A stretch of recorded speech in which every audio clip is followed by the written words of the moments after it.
جالي سؤال وحبيت اشاركه السؤال معايا ونشوف كده.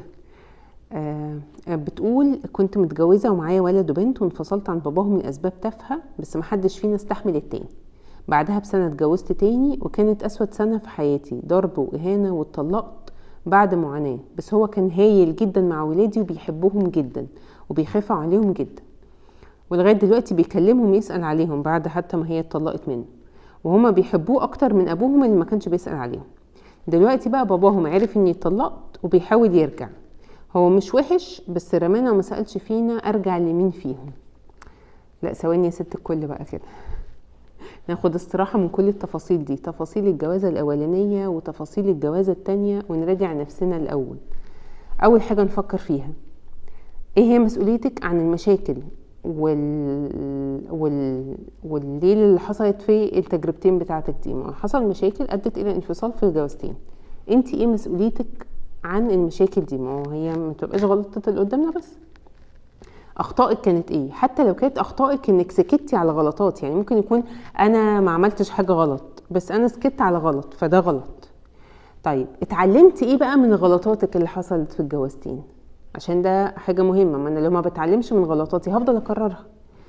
طيب وايه تاني حصل؟ يعني ايه عملتيه قبل كده او ايه حصل وتبقي مش عايزاه يتكرر، سواء انت ما تكررهوش او السيناريو ده مش عايزاه يتكرر تاني في حياتك.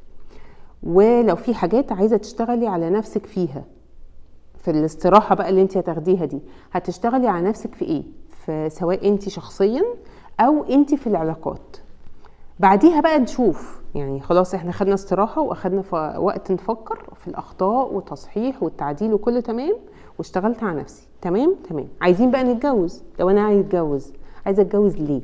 اكيد في اسباب مخليكي عايزة تتجوزي وده طبيعي. طب اعرفي بقى انت عايزة تتجوزي ليه، عشان من السؤال ده هتروحي للناحية التانية، انت محتاجة ايه من الجواز ومين اللي هيلبيلك الاحتياجات دي. لان ببساطة شديدة جدا ممكن تكوني انت محتاجة حاجات من الجواز ولا زوجك الاولاني او طليقك الاولاني ولا التاني هيلبيها لك، يبقى ساعتها ولا ارجع لده ولا ارجع لده.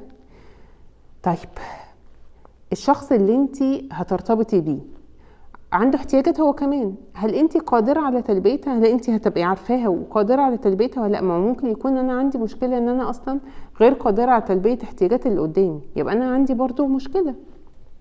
فانا يعني ما بنصحش في العلاقات عامة، يعني انا بدي معلومات اكتر واللي قدامي بقى ايه يقعد يفكر مع نفسه. ولكن لو ليا نصيحة ان انا اديها لك هقولك خدي استراحة، فكري كويس قوي في اللي جاي، في اللي فات عملت ايه ودلوقتي انا فين وناوية على ايه بعد كده في اللي جاي.